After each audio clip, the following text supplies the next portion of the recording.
type of play, Cammy and Seti, even though they might have been contested to start day number 1, they were able to pull through. They pushed that team away, and now they have claimed Frenzy Fields as their own. What an incredible set of eliminations over at the racetrack. But look, Seti and Cammy have to as well. Who would have thought they would have been contested here on the drop? So the Frenzy Field is not safe at all. This is a little bit of that replay. That's Datus and Stain, and a monster shot already coming out from Seti. He finishes that one. On the other side of things, you got to imagine Cammy chased them down. A huge start for our European powerhouse. And vamos for Kitos and PH Zin also sitting at 2 eliminations here. That means the Shady being fully contested. They win their off-spawn fight. What a grand finals this is already. Multiple teams going head-to-head. It's Sphinx with the clutch up on Cammy and Carmi and Vanyak there. That is huge. Sphinx gets both of those eliminations. Even though Pollo did go down, he has a chance to bring him back, but in the minimap, you already see 2 hungry teams looking at that direction. That's third-party opportunities. One of them is going to be Reet. The other one is going to be Rituals. All over the map, these teams are going to hear these fights, Monster, and they're going to try to third-party as fast as they can. They know Surge, it's hard to come by in lobbies just like this. This is the fastest we have seen 14 players go down of any game we've watched over this entire weekend. Who would have thought this would be the most explosive time? Let's go take a look at some eliminations here. PH Zin took on Axe Force and Robot from down low. The angles were so good, and this is how they converted. Then a little game of hide and seek with Roban. Axe Force trying to do the same thing, but he's just getting spotted out from all angles. PH Zin looking like a Christmas tree ornament at the top, and he definitely uncovered his presence, and that's 8 points. This eye drop, but hold up, hold that thought.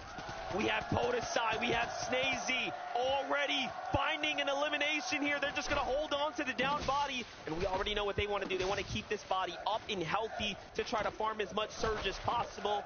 That's the way you play it. MA Podesai, MA Snazy have worked so hard to get here. We saw the difficult hurdle that they have to overcome just to get here. Yeah, I think they're looking for some barrels, anything that they can use to try to keep them alive. We've already seen this strategy on day 1, thanks to Zagu and Pepoclip. It was mimicked in day 2, and this is why teams know that Surge is going to be a hard thing. They're med-misting the down body. They're doing everything they can just to give themselves a little bit of an edge early on in this game, even using the kinetic blocks. Every single tool in their tool belt is coming out early. Hey, listen, we know that pro players keep strategies hidden, but my gosh, everyone is putting this to use, and we have to honestly give all He's here. The French go very loud in the building. They like that strategy as well. And this is a fight I feel like we haven't talked too much about. Peterbot and Byla versus Bugha and Threads over towards Sanguine Suites. In theory, it's so big, you can split this drop. There is a ton of loot, almost 100 chests, maybe a little bit fewer than that, but that allows for both of these teams to play the way that they want. One of them has already captured that bot. It's got to be Peterbot and Byla. So Bugha and Threads, instead of contesting it, they're just trying to farm up. They're just trying to get their loadout set and ready so they can make their first rotation when the zone begins to pull. Let's not forget, Peterbot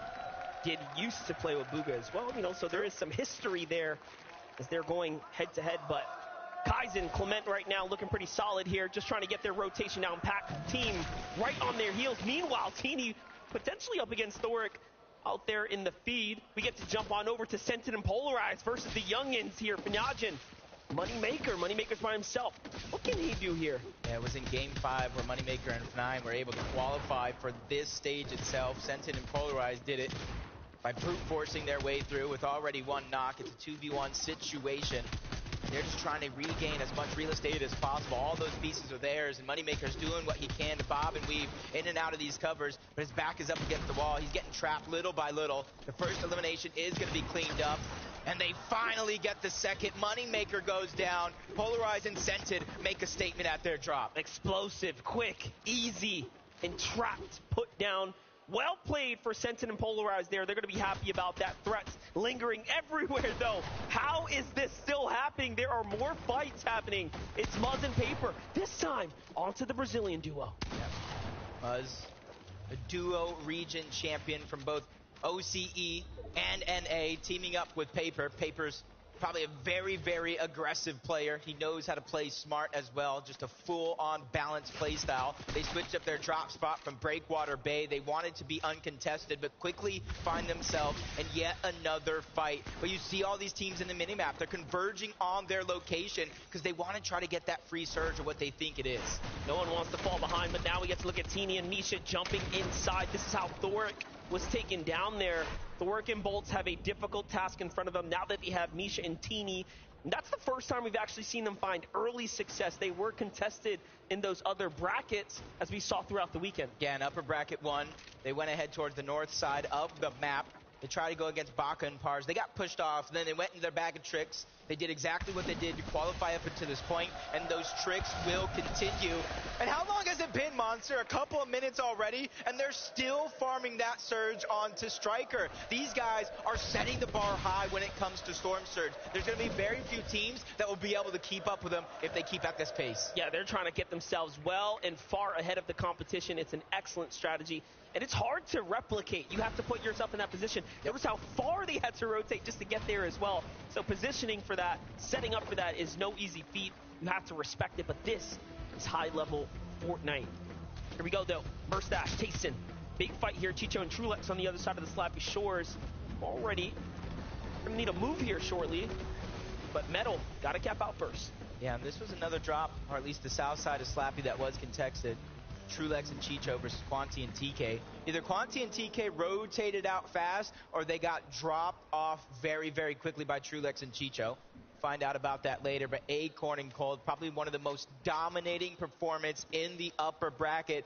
In the international stage, for all that matter, they're looking to try to continue that run, but right out of the gates, we knew they were contested by both Pink and Vico, and it looks like both of these teams might have decided to split the drop. It's only game 1 of 6, so that could change very, very quickly, but they're trying to feel this lobby out. It's a much different set of players than they faced in that upper bracket. Extremely proud of what Team Dignitas and Agent have been able to put together with their rosters. The performances are amazing, and again, grand finals, of course, is what matters most. We'll see where everyone ends up, but Flixie, Gripey here, seem to have been getting into a little bit of a hustle, a little bit of a fight here against our favorite Mr. Savage and Vadil.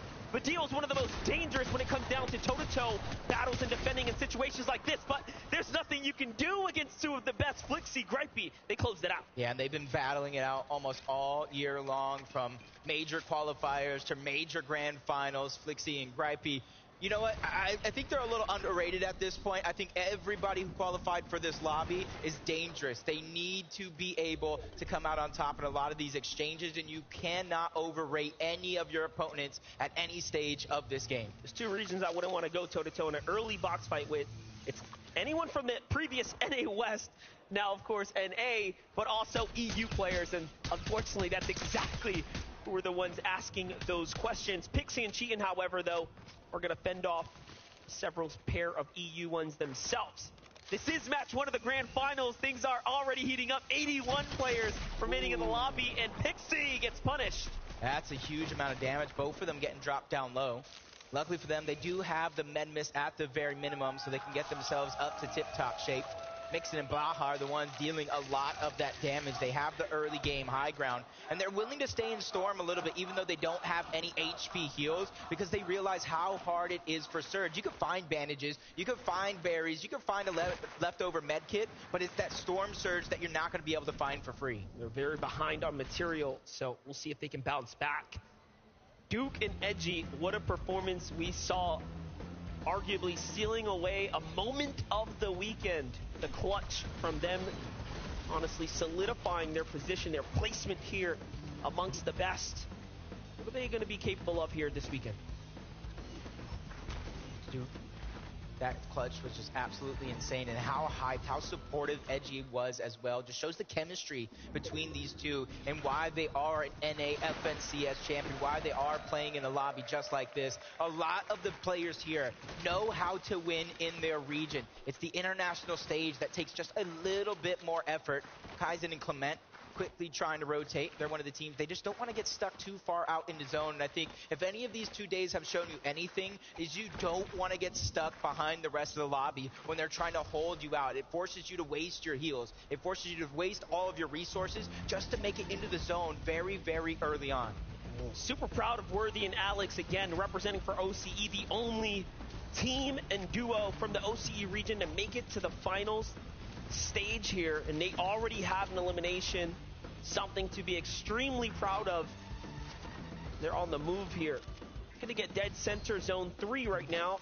They've scored 30-plus points in every match coming out of day 1, and day 1, by the way, was the most difficult of the 2 brackets. Yeah, and kind of shows how impressive it is because Kanata and Agers did the same thing. They got second, and I believe Alex and Worthy were somewhere like 6, at least into the top 7.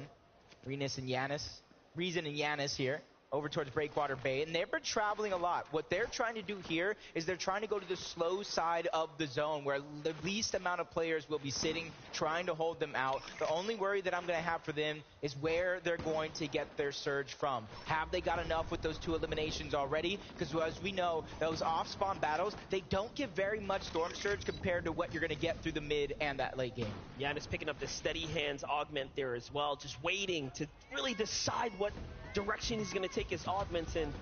You have to also now look to joining up together here. The Rumble Ruins is their home at the moment. And they're just looking around for surge tags, nothing yet. NA options in the distance. EU options here on the mountain with Vask. What's it going to be? Here comes the Rift Island. Ooh, this is going to get good.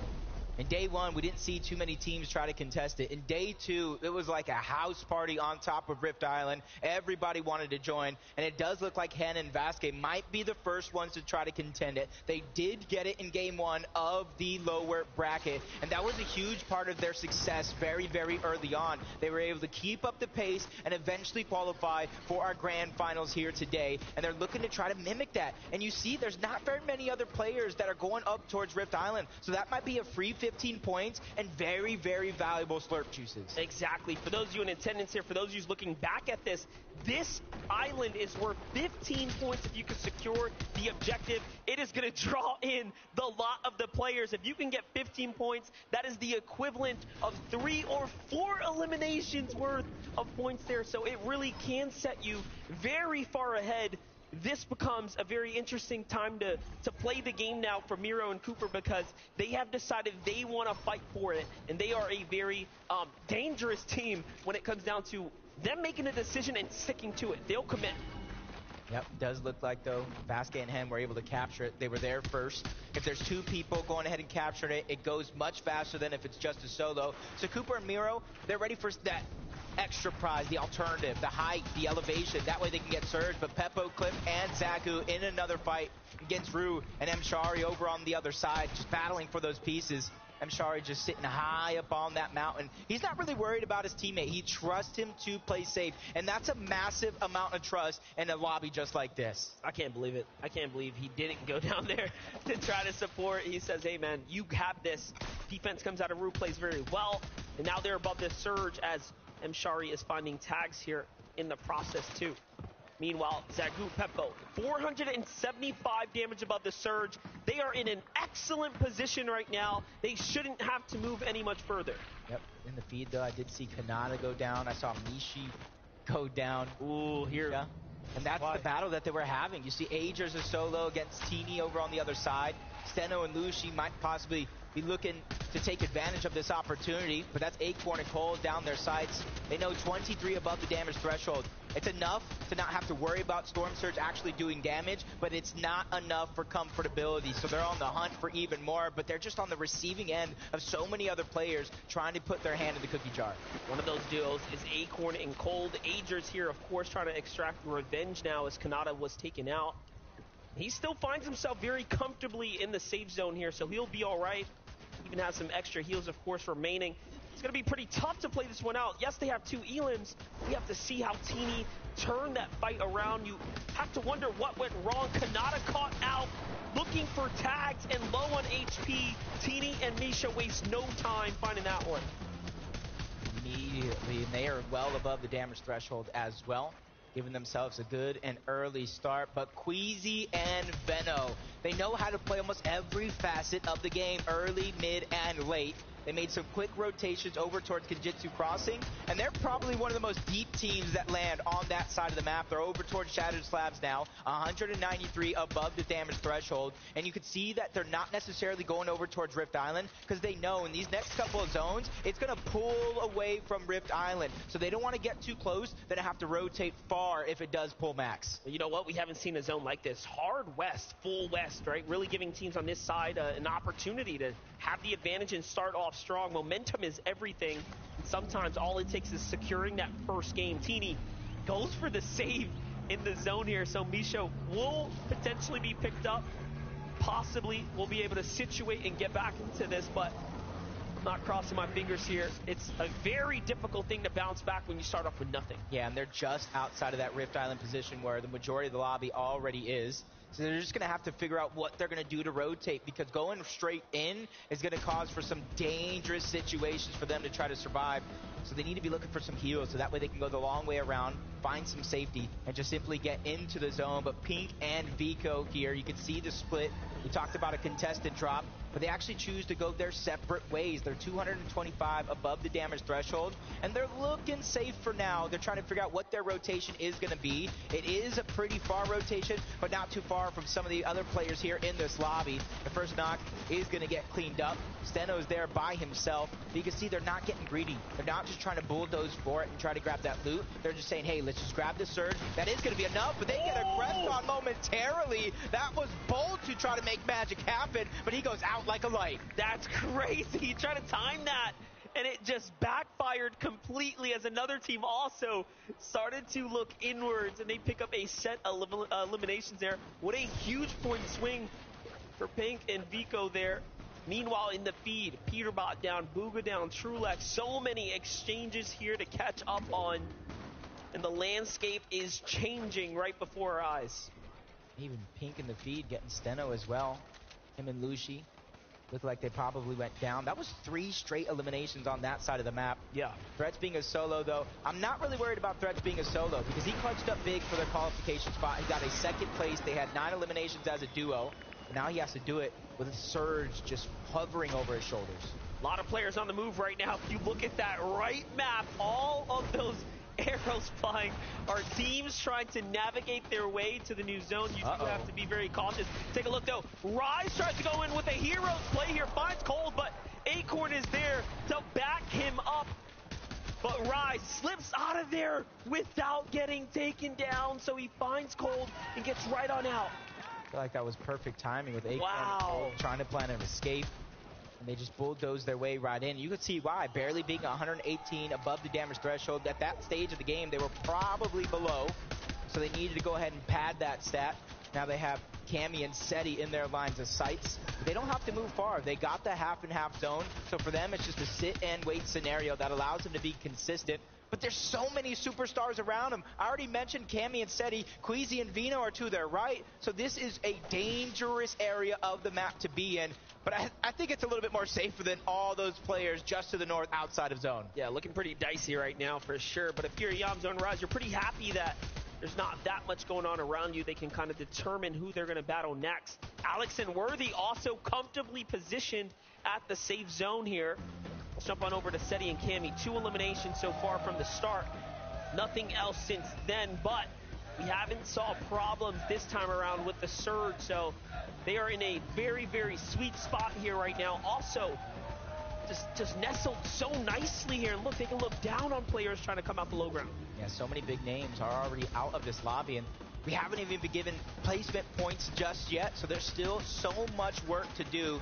You can't get behind that curve as Cammy and Seti feeling like they're comfortable in their position for now, waiting for all those players to try to rotate in.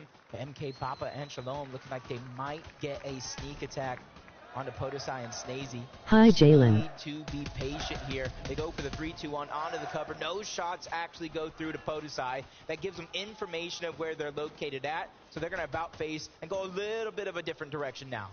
It's like Rapid lost his teammate, Batman Booga, as he's not nearby to the hands of M. Shari not too long ago. Here's Papa. Here's Shalom, though. Still looking around, playing the bush. Very nicely done. Everyone else is nestled pretty far off, so we get to jump in with Vino and Queasy, see how they are doing. A little update, a single elimination, so not really turning online too far yet. As far as the overall heal situation, I'd say they're middling in the pack. Material count-wise, is it enough for them to play for high ground? I think yes, and they're probably thinking we should go for it. Yeah, they're probably just gathering all the information around the map for now.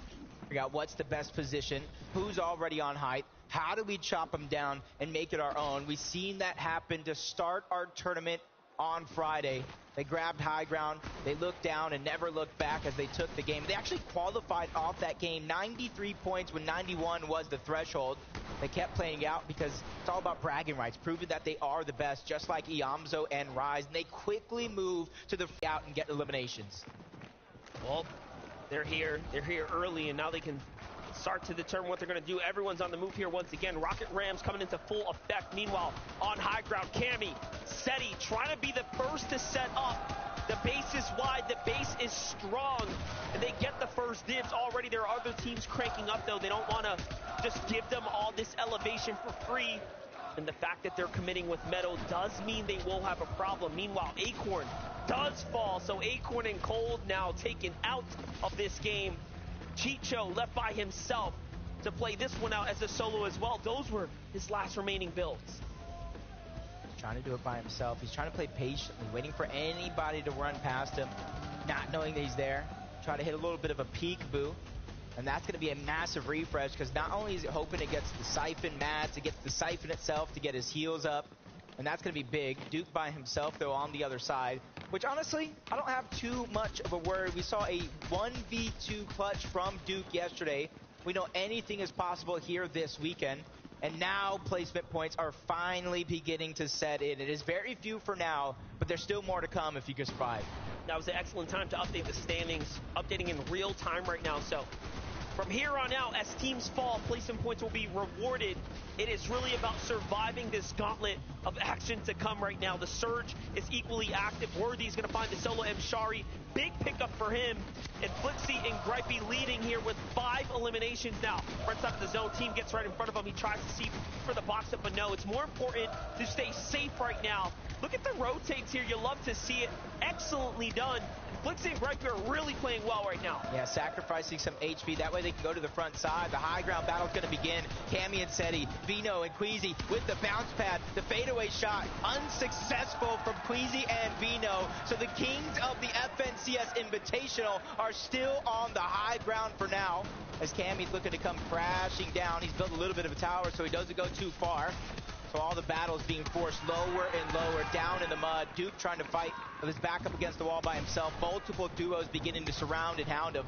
Top 17, though. All these points as a solo are massive for their run here in this competition. This is a battle for ego, undoubtedly. Duke looking to see what he can set up. Turns around, breaks everyone off. Fight. Down goes Cammy. And down comes Cammy. And then he's looking to target him. Duke is the destruction here in the lobby by himself with the knock. What a beautifully timed landing spot there. But Cooper, hot on his heels here next door. They know he's here. Miro comes in. They're trying to hunt him out, but he's off to the races. Finds Pixie. Big tag. You know Duke wants to finish this one. Can he get it? In he goes. It's only going to take a single tag. He's under the ramp. Goes for it. He gets it there. Nicely done. Takes out Cammy. Takes out the next one as well. The list of eliminations keeps on climbing before he finally falls. Into the top 10 we go with Flixie also a solo in this game. There's 4 total solos still left alive. No builds. He's trying to make a play, but from the outside of the zone, he goes down. It's Mappy, it's eye drop on high ground. Take a look, Ring is still alive. Seti is still alive. Playing the backside of the zone, excellently done here. But the high ground comes down a little early. He has a true chance. Seti brings him down, and now he is the one on top. Can he clutch this out by himself against all odds? We thought it was over, but Reek has other words for everyone in the lobby. He goes down into that top 4 we go. The only solo left alive, well, you saw him moments ago. It is going to be Seti. Cooper and Miro almost won a game yesterday. It was stolen away by both Bryce and Chubbs. Now they're going for some toe tags on Apoyo and Speaks. NA counterparts going at it. Eye drop on the other side, but he gets taken down by the NA duo. Huge shot by Miro, trying to go back to back, but they fall down the mountain. That's going to allow for Apoyo to survive momentarily, but Cooper hot on the chase. He sacrifices himself to go for the elimination. elimination. What? Seti out of nowhere. Final two teams. Miro's trying to stay alive, but there's one duo still left alive, but it's actually a knock. Miro versus Sphinx. NA versus NA to take game number one. Incredible that NA will secure this here, but talk about the turn of events here. Miro taking down Seti, putting his name in the conversation. People forget what Miro is capable of, but now it's a 1v1. Old blood versus the new. Basically, Miro showing, hey, I'm the big dog of the region. Sphinx says, I want to prove that I can do it. We already know he's got the mouth in him, but can he put the bullets where they need to go? He needs to put some respect on his name. Miro running out of builds. That's his last chance. He falls all the way down. Miro goes out. That is Pollo and Sphinx. That is their second victory royale on the weekend.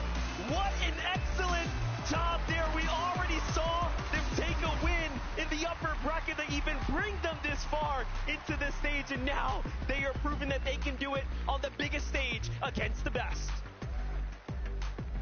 That's going to be it from us, though, because I want to hear what they have to say about being the only team with 2 wins on the weekend.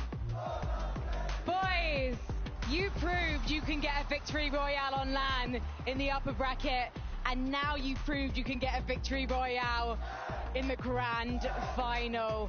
Talk to me about those last moments in game. Did you manage to talk less? I would say so, a little bit less. I think my comms were more clear. I mean, you were having to come for yourself in that 1v1. How did you manage knowing someone was above you on the high ground? You know, I just have the best awareness at this LAN right now, so like obviously I know there's a ban above me, you know. I'm just like that. But what are you thinking though? Because he can jump on you at any time. I'm thinking I think like 25 builds about, and I'm best fighter, best piecer, so I was like, all right, I'm gonna just go up 200 pump. That's what I did. And you waited, and then he fell down and he did the job for you. Pollo, what was it like starting out today with this man? I was dead. I didn't really do much that game, so he actually went crazy there. And you let him just talk his way through it. You didn't give him any advice or guidance. Nah, I just told him his mats and he did the rest. Now, going forward, you've got to try and maintain this consistency. You've managed to get your way through an aggressive lobby, but can you see yourself managing to top the competition again? Yeah, we just need to live off spawn. I think we can do good at literally every game. All right, well, good luck in those off-spawn battles, boys. Congratulations. Everyone give it up for Sphinx and Pollo!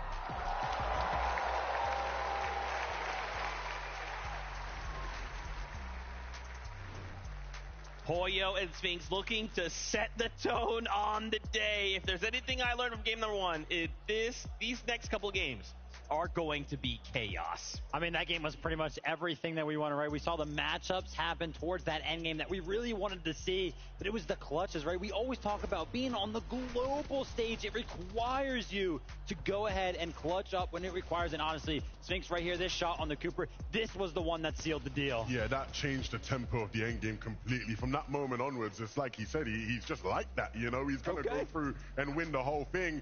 And I mean, it wasn't an easy finish, right? They were going back and forth a bit. It was only the materials that was able to let Miro down, and Sphinx was just had a bit more left in the tank. Even though, actually, you can see he had none. He just was playing around with the stairs, and it wins him the game as well. Of course, again, a team that has already shown they can win on this stage, and they do it once again. Just being able to stay calm, cool, and collect in that situation. Many duos would look at their material count, what they have in the tank, and just go, this is it.